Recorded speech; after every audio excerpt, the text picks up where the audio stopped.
அஸ்வினி நட்சத்திர அன்பர்களுக்கு மிக அதிகமான கெடுதல் தரக்கூடிய நட்சத்திரம் அப்படிங்கிறதுல முதன்மையானதுன்னு சொல்லி பார்த்தோம்னா கிருத்திகை நட்சத்திரம். உங்களுடைய பெற்றோர்கள் அல்லது உங்களுடைய பிள்ளைகள் அல்லது உங்களுடைய வாழ்க்கை துணை இந்த அமைப்பில் இருந்துட்டாங்க அப்படின்னா என்ன சார் பண்ணுறது?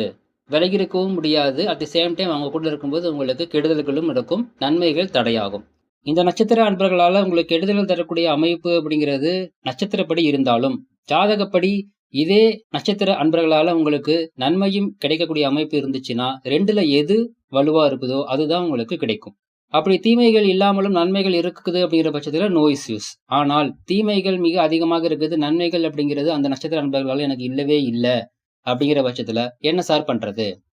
வலுவாக நன்மை அதிகரிக்கணும், தீமை குறைக்கணும் அப்படின்னா உங்களுடைய சுய ஜாதகப்படி எந்த கிரகம் வலுவா இருக்குதோ அந்த கிரகம் சார்ந்த வழிபாடு குறிப்பிட்ட நாள்ல குறிப்பிட்ட நேரத்துல செய்யும் பொழுது நன்மை அப்படிங்கிறது கிடைக்கும். தீமையை அது முழுமையாக கண்ட்ரோல் பண்ணும். வாழ்த்துக்கள்.